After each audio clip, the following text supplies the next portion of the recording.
정말 많은 은행과 증권사가 라인 펀드만 팔았어요. 펀드를 판 수수료로 비이자 수익을 높이겠다는 생각을 가지고 있었고, 그래서 얘네들이 이걸 받아가지고 집중적으로 판 거예요.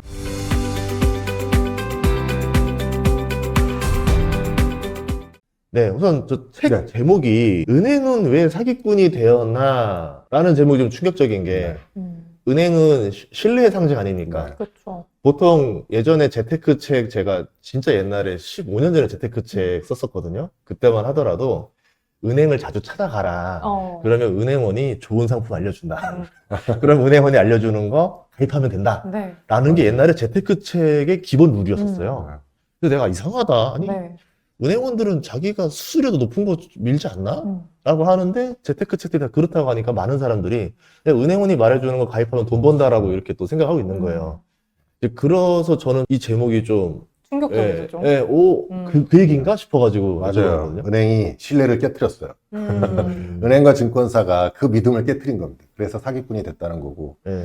이렇게 이제 이름을 좀 자극적으로 쓴 이유는 뭐 실제 이제 책을 보시면 아시겠지만 그 내용을 보면 진짜로 기망을 많이 했어요.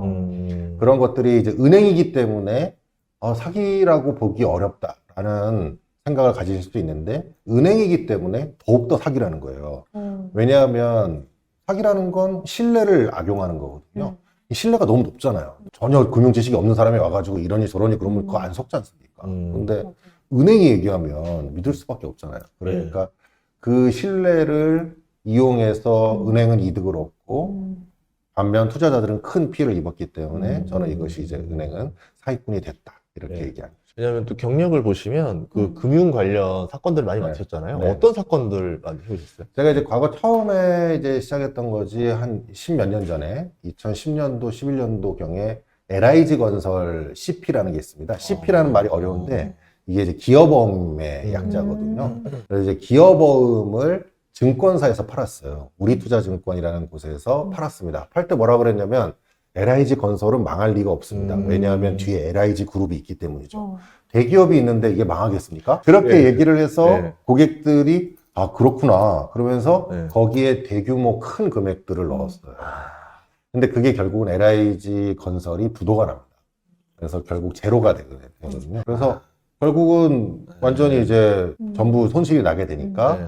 그 부분에 대해서 증권사한테 이제 저는 책임을 물어야 된다라고 생각을 하게 된 거고, 증권사에다 책임을 묻고, 그다음에 LIG 건설 관련돼서 LIG 그룹 부자들한테는 그 3부자가 있었거든요. 그 3부자들은 저희가 형사처벌을 원하는 고소장 이런 것들을 내므로써 나중에 실제로 다 구속됐어요. 그래서 나중에 어쨌든 그런 사태에서 이제 이런 금융 사건들을 시작을 했고요. 또 중간에는 이숨투자자문 사건이라는 게 있습니다. 이 책에도 써 있는데 잘 기억은 못 하실 텐데 최유정 변호사라는 그 50억 변호사 있었습니다.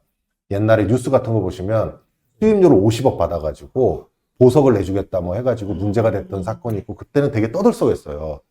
그 사건에 50억을 준 사람이 금융사기꾼이 있는데 그 금융사기꾼의 피해자들이 한 3,000명 됩니다.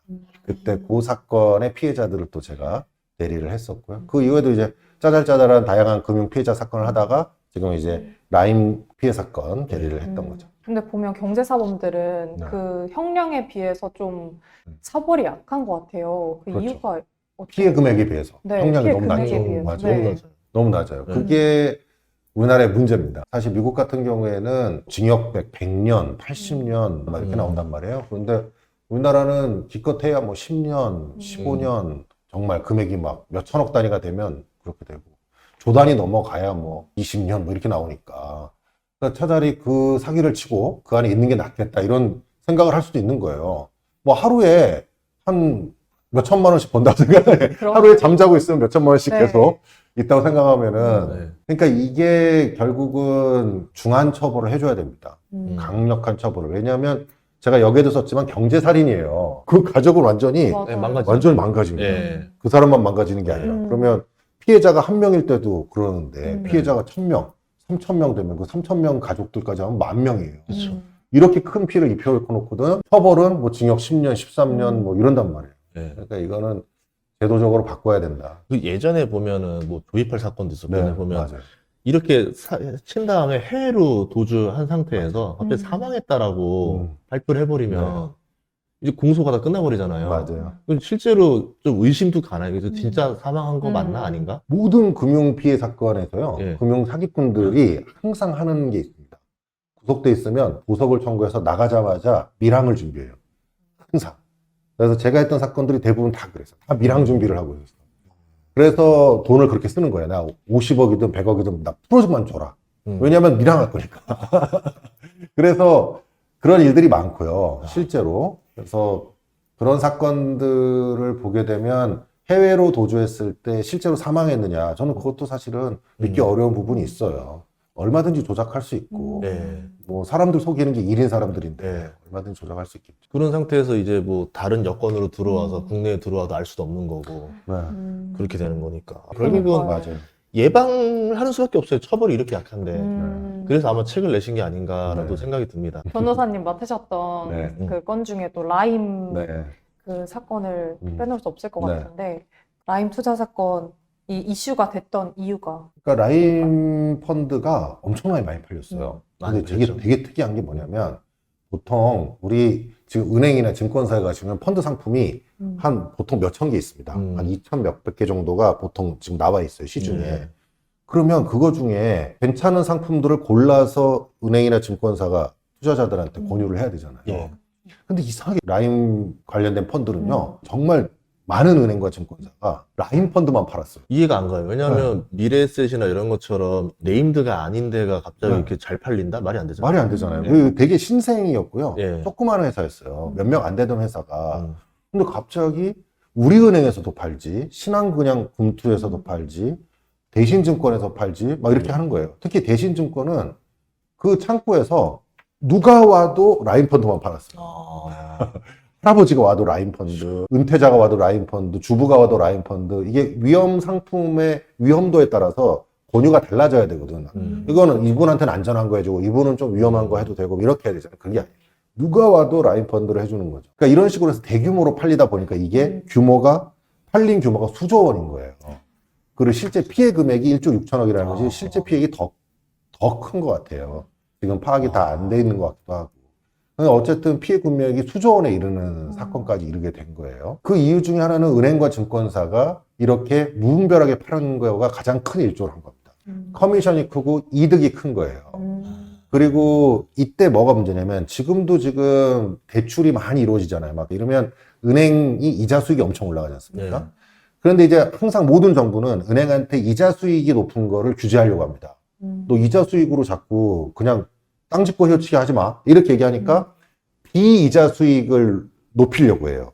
그 방법 중에 하나가 펀드였던 거예요.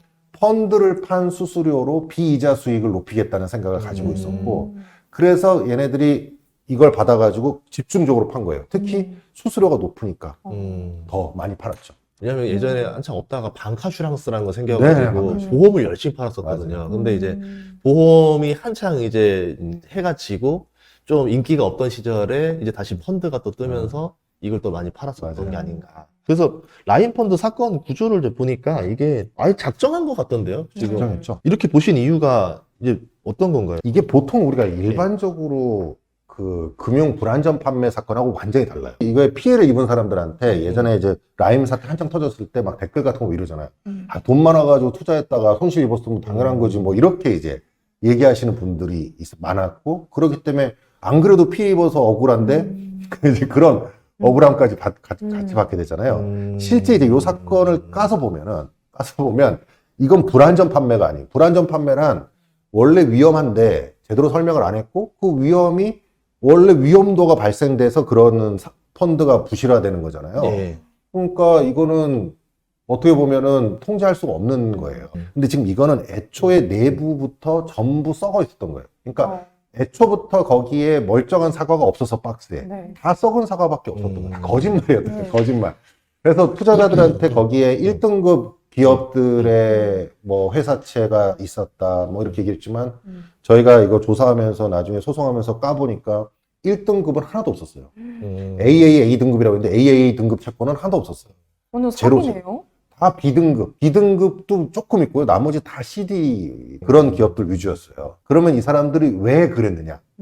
얘네들이 처음에는 제대로 하려고 그랬겠지. 그랬는데 돈이 너무 많이 들어오는 거예요. 라인전사 운영 애들이 자기 실력에 비해서 너무 돈이 많이 들어오니까 이 돈으로 수익을 내야 되는데 수익을 낼 방법이 없네. 그럼 이 연 8% 낼 수익을 생각을 해보니 코스닥의 주가 조작 세력들하고 손잡아야겠다고 생각하더라고요. 그래서 이 코스닥 상장 주식들 있잖아요. 네. 예를 들어 시가총액 한 3천억짜리다. 그럼 여기에 300억 정도가 전환사채로 투자된다라는 공시가 뜨면요. 10%가 오르요. 그러니까 3천억짜리에 300억이 들어온다고 하니까 그것도 은행에서 들어온다고 나와요. 거기 보면 은행, 신한금융투자, 뭐 기업은행 뭐 이런 데서 투자한다고 나오니까 주가가 오른단 말이에요. 예. 그러니까 이 얘네들하고 손잡아서 이걸로 수익을 내 가지고 이걸 하려고 시작했던 거예요. 그러면서 수없이 문제가 된 거고, 그래서 그때 뭐 김봉현 회장이니 뭐 라인 관련된 주범이라고 하는 사람들이 문제가 되고 구속되고 막 그랬던 거예요. 이게 그래서 저도 책을 좀 읽어봤더니 이제 이렇게 하더라고요. 그러니까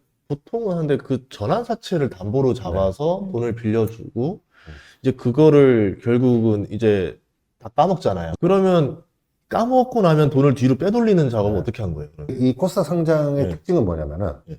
돈을 그냥 뺍니다. 이해하기 어렵겠지만은 네. 거기에 바지 사장을 내세워요. 그렇죠. 바지 사장을 내세우고 그 사장이 그냥 회사에 있는 돈을 그냥 뺍니다. 그냥 빼요. 네. 두 번째, 조금 머리 쓰는 빼는 건 거기에 로스쿨 출신 변호사가 있는 로펌을 끼워요. 그래서 거기에 에스크로 방식으로 돈을 뺍니다. 마치 무슨 기업을 인수한다라고 하면서 에스크로 방식으로 그 로스쿨 출신 변호사한테 야, 너한테 3천만 원 줄게, 5천만 원 줄 테니까 거기에 300억 받아놔, 200억 받아놔, 그런단 말이에요. 그걸 에스크로 형식으로 해놔. 예. 그런데 이 에스크로를 그러면 걸어놨으면 그 조건이 맞지 않으면 절대 내주면 안 되는데 그렇죠. 이 같이 공범이에요, 거의. 네. 그냥 돈을 빼줍니다. 그래서 결국은 돈이 그렇게 다 빠져서 나가고 없어요. 그래서 결국은 이 바지 사장들은 횡령, 뭐 배임 이런 걸로 네. 다 구속되고 처벌받긴 하지만 이미 그러기로 마음 먹고 다 된 거기 때문에. 아, 그냥 선수 하나 뽑아놓은 거네요. 그냥 그럼. 깜빵 갔다 올 선수. 그럼요. 네. 다 현금을 다 뒤로 빼돌려서 다 하는 거죠. 근데 저는 뭐 예전에 라임이라고 하길래 막 캄보디아 얘기만 하길래 네. 아마 부동산 투자를 많이 했었나 보다 그런 줄 알았는데 이게 아니라 코스닥에서 예전에 그 명동 사채업자들이 네. 작전 쩐주 해가지고 치는 것처럼 예전에는 명동 사채업자 쩐주였다면 여기는 그냥 펀드가 쩐주인 거래요. 네, 맞아요. 펀드가 쩐주인 역할을 하면서 거기에 은행권이 같이 가 있는 거예요. 근데 은행권이 같이 가 있는데 여기에 여러 은행의 전문가들이 여기에 공범으로 엮여 있습니다. 거기에는 뭐 KB증권도 있고 신한금투도 있고 여러 명의 그 사람들도 다 구속이 됐어요. 예. 구속이 됐고 그랬더니 이 사람들이 같이 합세했어요. 이 사건에서. 어떻게 합세를 했냐면 라인펀드에 돈이 투자된 금액이 1억이 들어오지 않습니까? 예를 들어 투자금이 1억이 들어오면 이 은행에서 1억을 빌려줍니다. 그래서 2억을 만들어요. 오. 2억을 만들어서 2억을 투자합니다. 네. 그 투자할 때 은행이 이 라인펀드의 자산이 있잖아요. 예. 이 자산을 담보로 잡아요. 음. 은행이. 잡고 지들이 우선적으로 팔 수 있게 해놨어요. 음. 그러니까 이게 자기들이 2억을 투자를 하잖아요. 레버리지를 일으켜서 2배 뻥튀기를 해서 투자를 해. 왜냐하면 지금 수익률을 맞춰주려니까 이 돈으로 해가지고는 수익률이 안 나오니까 레버리지를 일으켜가지고 2배 뻥튀기해서 투자를 해. 예. 이게 이득이 나면 괜찮은데 이게 손실이 나면 2배 손실이 나는 거예요. 더 그렇죠, 쭉쭉 그렇죠, 손실 그렇죠. 나잖아요. 이게 손실이 나니까 은행은 지들이 담보를 잡고 있던 이거를 자기들도 손실이 입으면 안 되니까 다 팔아버립니다. 그래서 자기들 건 다 빼갔어. 예. 그러니까 어떻게 되겠어요? 돈이 영원이죠.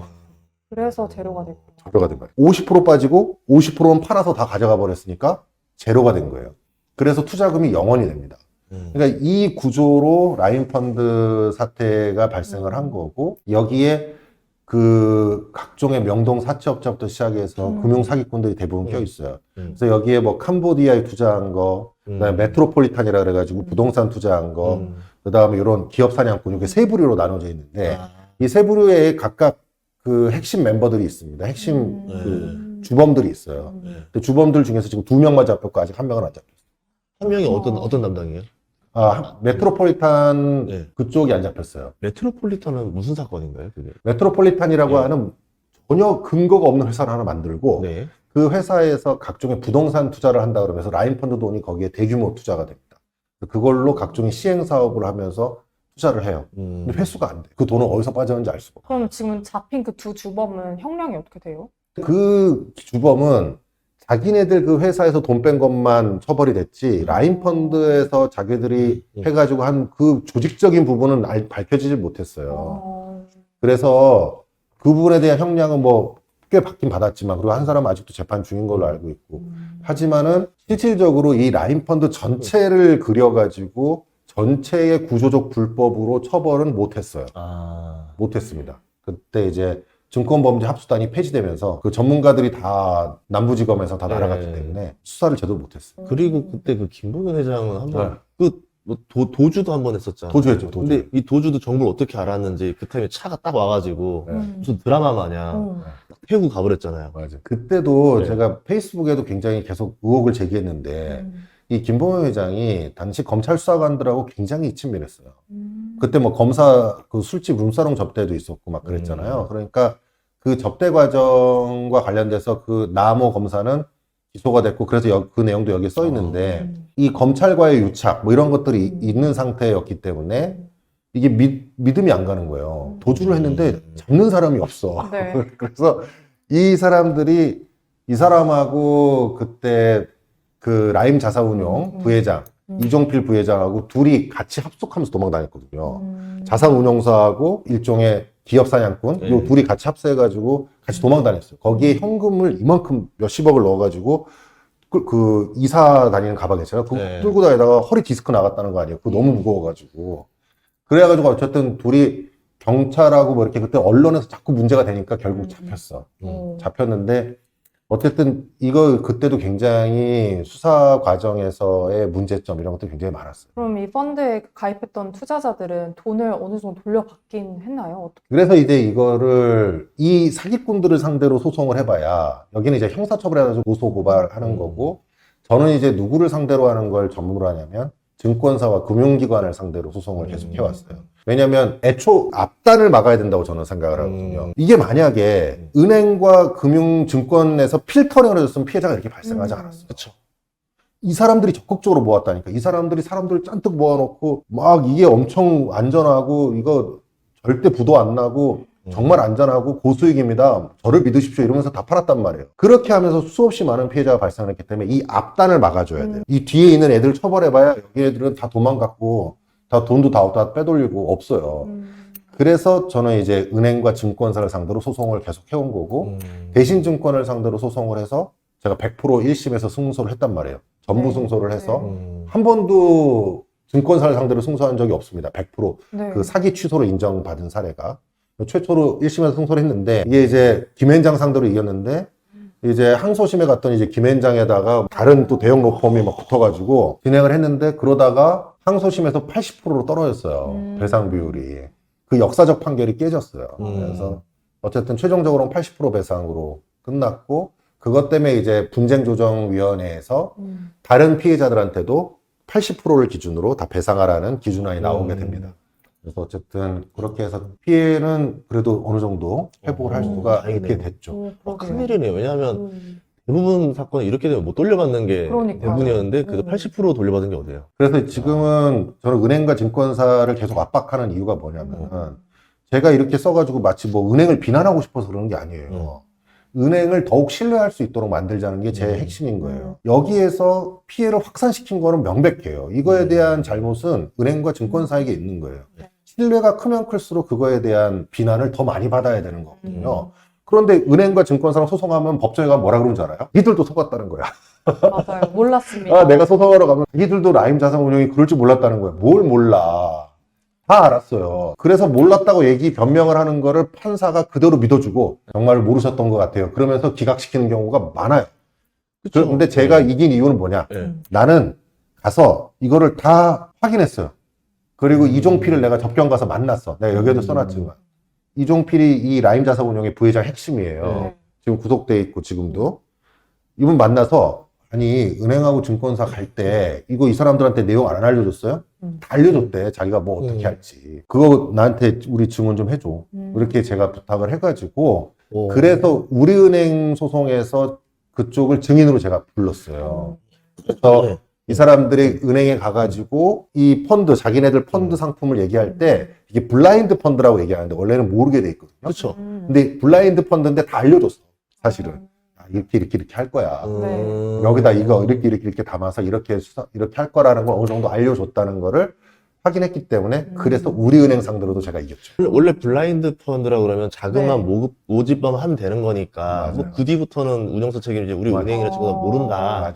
우리 모금만 하는 거다 했는데 실은 그거를 알려줬다라는 거잖아요. 그럼요. 근데 그 사람은 왜 굳이 증인으로 서서 이렇게 알려준 거예요? 그냥 자기가 입 다물고 가면 되잖아요. 이제 제가 가서 굉장히 설득을 했어요. 네. 어쨌든 본인도 그 사람도 원래 사기꾼이 되려고 했던 사람은 아니었단 말이죠. 원래도 이제 은행에 대신증권맨이에요. 증권맨이고 다 증권사에서 일하던 사람들이야. 그러니까 이 사람들도 처음에는 이렇게 될 줄 몰랐던 거야. 그러다가 너무 잘 되니까 이거를 막았어야 되는데 돈을 너무 많이 받은 거에다가 이거를 하니까 이제 여기에 이제 여러 가지 유혹에 넘어간 거고 오케이. 거기에 넘어가고 또 은행에도 자기는 얘기를 한 게 있어. 우리 은행에도 나 이거 이렇게 하면 못 판다. 이게 저희 이렇게 운영이 안 된다. 대안을 해달라 이렇게 얘기를 했는데 우리 은행에서 그걸 제안 안 하고 마구 팔았다는 게 그쪽 주장이에요. 그래서 그래 그럼 나도 그 얘기 해줄게. 뭐 당신도 억울한 면이 있네. 내가 그 억울한 거 얘기해 줄 테니까 그래서 같이 얘기합시다. 그리고 본인도 어쨌든 이렇게 피해를 크게 입힌 거에 대해서 본인도 책임을 져야지. 그래서 잘 설득이 돼가지고 그 부분에 대해서 얘기를 한 거죠. 이 드라마 한 편이다. 그러니까 지금 약간 보여요, 그 장면이. 근데 전 아까 왜냐면 블라인드인데 이게 찍어줬다는 게 문제가 되는 게 만약 찍어줬으면 이거를 조만간 펀드로 아까 뭐 전환사채가 들어간다는 정보를 다 알고 있는 거 아니야 직원들이. 그거 알고 있어. 그러면 먼저 선행매매해서 돈 벌 수도 있을 거 아니야. 그게 지금 여기에 써 있어요. 여기에 검찰에서 조사를 했습니다. 남부지검에서 대신증권 직원들, 그 반포센터에 있었던 직원들을 조사를 했어요. 조사를 했더니 그 센터장이 주식을 A라는 주식을 사면 그날 거기 센터에 있는 10명 중 10몇 명의 직원이 전부 다 사. 그 주식을 다 사. 근데 그 주식이 누구나 잘 모르는 주식이야, 다. 그리고 다 주가 조작에 아주 의심이 가는 그런 주식들이에요. 네. 나중에 상폐되거나 뭐 그런 주식들이야. 그럼 이 사람들 그러면 이거를 왜 같은 시간에 살 수 있어요? 말이 돼, 이게? 안 되지. 사장님이 밥 먹다가 오늘 사. 이럴 수도 그런 있잖아요. 거다. 하는 시기와 파는 시기가 거의 동일해. 아, 그건 이상하다. 이 주식을 그런 식으로 다 산다는 건 거의 불가능한 거예요. 그래서 이 센터장은 알고 있었던 거거든. 이 센터장은 라임 자산운용에서 이번에 저 회사에다가 요 TRS라고 해서 좀 어려운 용어이긴 하지만 아까 얘기했던 대출 받아서 레버리지 일으키는 거예요. 이걸로 저기에다가 전환사채로 돈 300억 넣을 거야 라는 소식을 들은 거지. 그러니까 그런 얘기를 들으니까 아 저기 곧 주가가 오르겠구나 이렇게 생각을 하고 주식을 사는 거예요. 그래서 그 처도 같이 서로 파는 거예요. 그러니까 이런 식으로 된 게 다 드러나 있습니다. 그런데 그게 실질적으로 세상에는 잘 안 알려져 있는 거죠. 이런 금융사기가 요즘도 많나요? 많아요.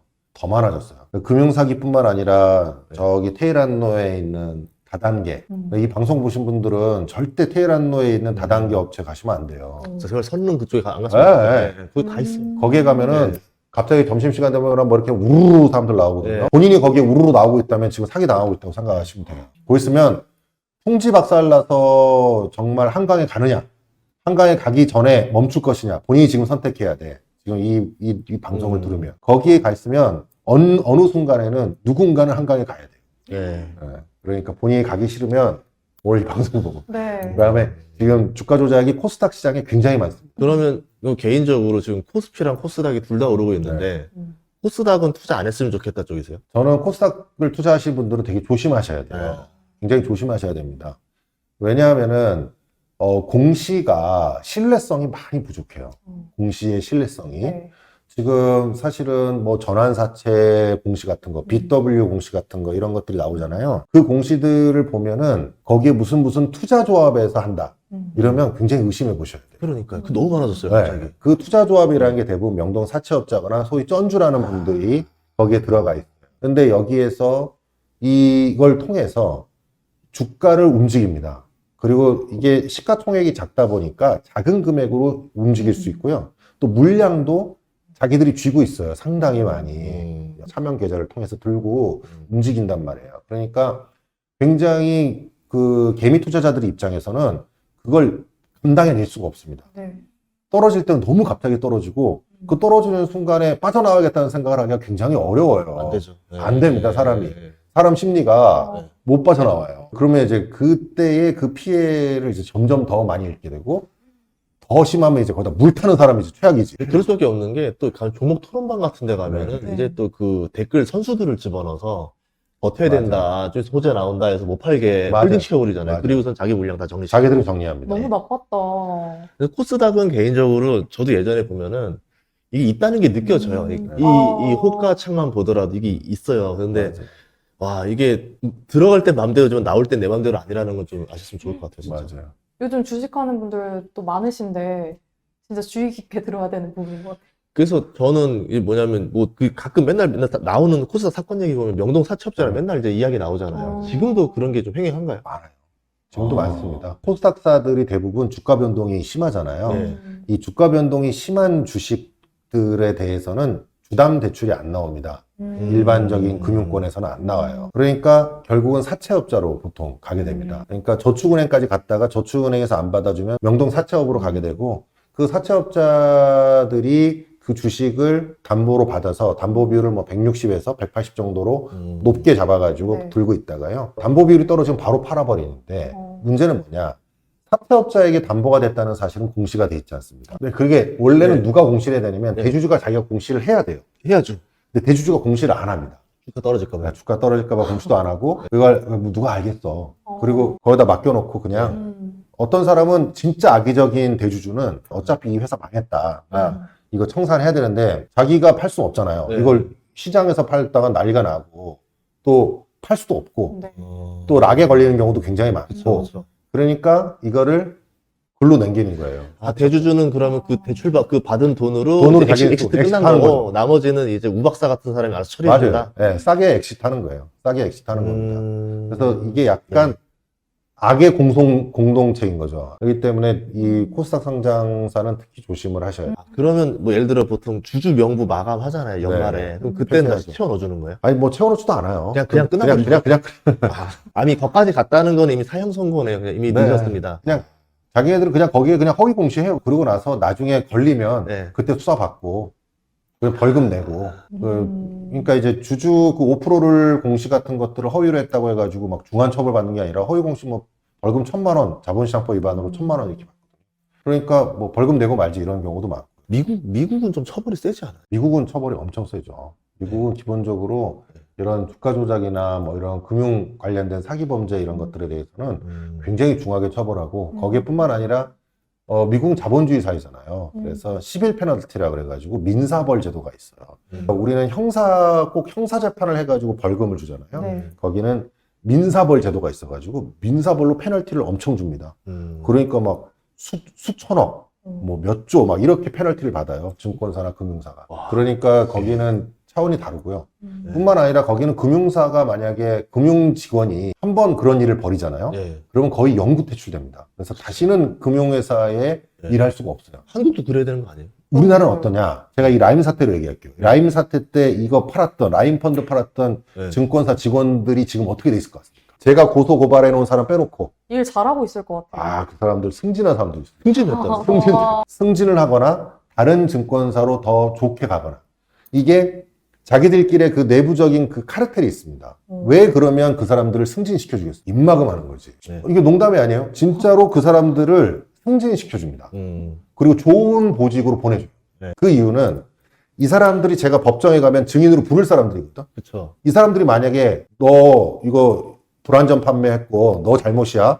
그래가지고 내쳤잖아요. 그럼 이 사람들이 나중에 어떻게 하겠어요? 법정에 나와서 이거 위에서 시킨 겁니다. 이럴 거 아니에요. 그렇죠. 그런데 이 사람들이 지금 어떻게 돼 있어요?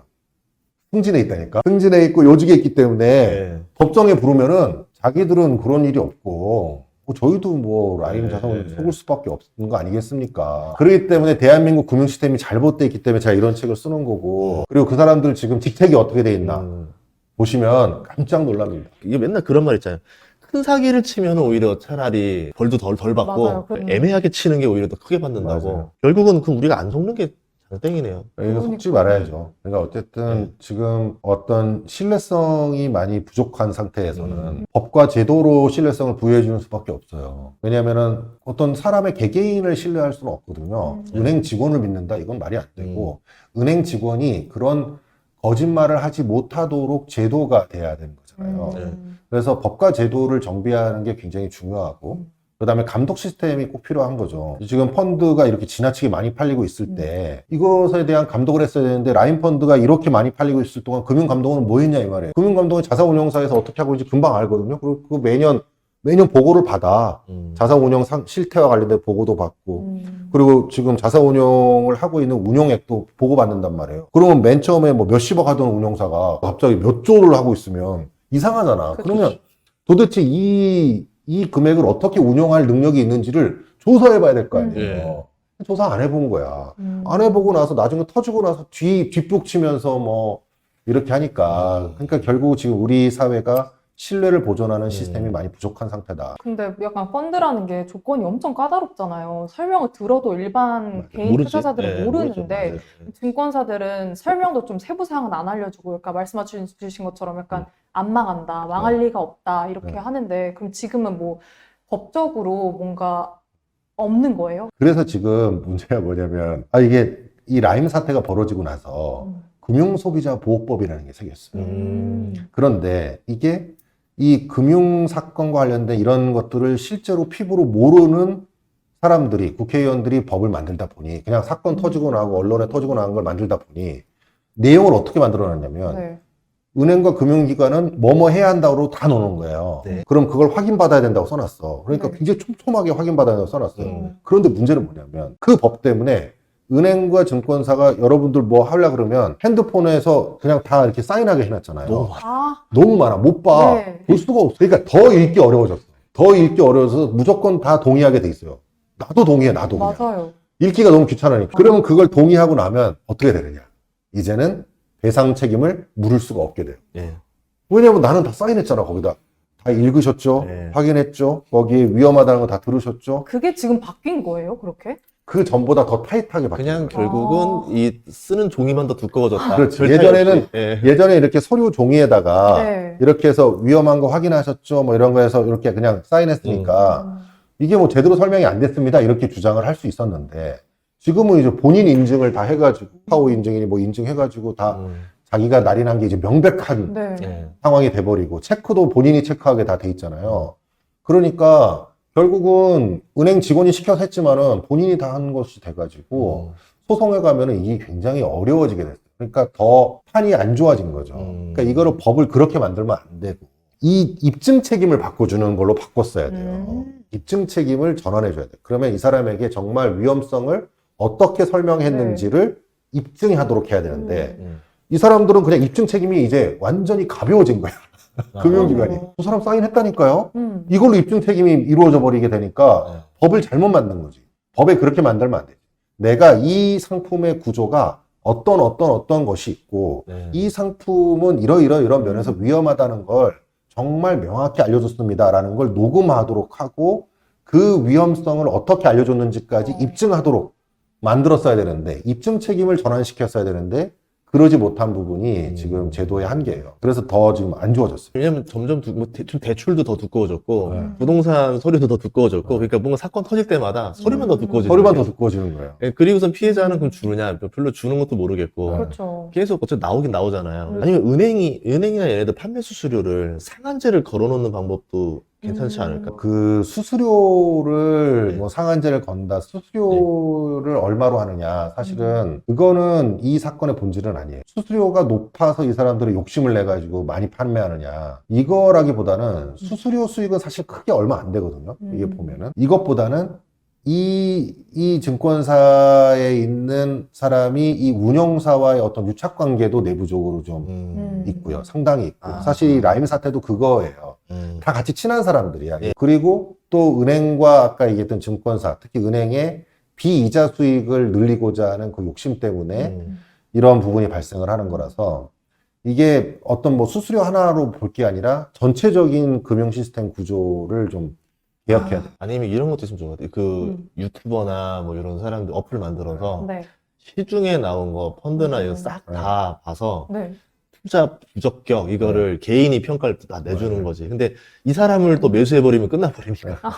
근데 이제 그런 식으로 뭔가 이제 이건 하시면 안 돼요라고 딱 이게 딱딱딱 뜨면 좋은데요? 아 이건 안 좋은 거네 안 좋은 음. 거네 대부분 애초에 사기를 칠 수도 없잖아요. 네. 그런 좀 이런 좀 리뷰가 많았으면 좋겠다. 이 금융상품 리뷰는 못 본 것 같아요. 왜냐면 건드리기가 쉽지 않죠. 맞아요. 제가 지금 그 사업적으로 생각을 했던 부분 중에 하나가 그게 하나 있어요. 왜냐면은 이게 이제 어쨌든 네. 금융상품이나 이런 걸 하는 데 있어서 좀 자세히 설명을 들어야 될 부분들이 있어요. 상품들 보면은 무슨 2호, 무슨 3호, 뭐 이렇게 뭐 ELS도 뭐 여러 가지 무슨 ELS, 무슨 ETF도 여러 가지 ETF가 있고 뭐 웹 상품 뭐 굉장히 많잖아요. 근데 이거를 이 일반 투자자가 가서 은행 직원한테 설명 들어가지고는 제대로 이해하기는 정말 어렵습니다. 어렵죠. 그리고 은행원도 잘 모른다고 하잖아요. 맞아요. 서로 은행- 모를 수 있어요. 네. 은행원은 이렇게 설명해줘요. 이렇게 해서 자, 이율이요. 이율이 이 정도 나옵니다. 네, 8% 나옵니다. 제일 중요한 거. 연 7.9% 음. 이렇게 나옵니다. 이 상품이 왜 위험한지 이런 걸 자세히 설명하지는 못하는 경우가 많고 설명하더라도 잘못 설명하는 경우 왜냐하면 자산운용사에서 준 그 상품 설명서를 그냥 그대로 믿고 하는 경우도 많기 때문에 그거에 대한 약간 검증이 필요할 지금 그런 것 같아요. 그래서 뭐 결론은 뭐냐면 결국은 이 투자자들의 돈을 빼먹으려는 사람들은 너무 많다. 맞아요. 근데 이제 이거를 구분하려면 교육을 그러니까 스스로 이제 익히고 이게 뭔가 잘못됐다라는 거를 인식하는 수밖에 없다. 그리고 뭐 누군가가 나한테 뭐 추천하라고 해서 그냥 그대로 들어가면 안 되고 본인이 꼭 알아보신 다음에 그러니까 뭐 맞아요. 득석에서 꼭 사인하라고 하지 말고 알아본 다음에 하겠다라고 해서 검색하고 알아본 다음에 다음번에 해도 되는 거거든요. 꼭 지금 당장 해야 될 것들은 없습니다. 금융상품에서. 맞아요. 예, 저 여러분들이 좀 많이 새겨 들으셨으면 좋겠습니다. 소중한 이야기 해주셔서 감사하고요. 네. 정말 좀 더 많이 활동하셔서 이런 거좀 널리 말리 알려주시면 좋을 것 같아요. 어쨌든 투자자분들이 투자의 손실을 입게 되면은 그건 기본적으로 본인 책임으로 다 귀속되는 거잖아요. 그러니까 좀 더 꼼꼼하게 그리고 아까 말씀하신 것처럼 절대 급한 투자는 할 필요가 없습니다. 거북이처럼 느리게 하시면 됩니다. 소중한 시간 내주셔서 감사합니다. 네, 감사합니다. 감사합니다.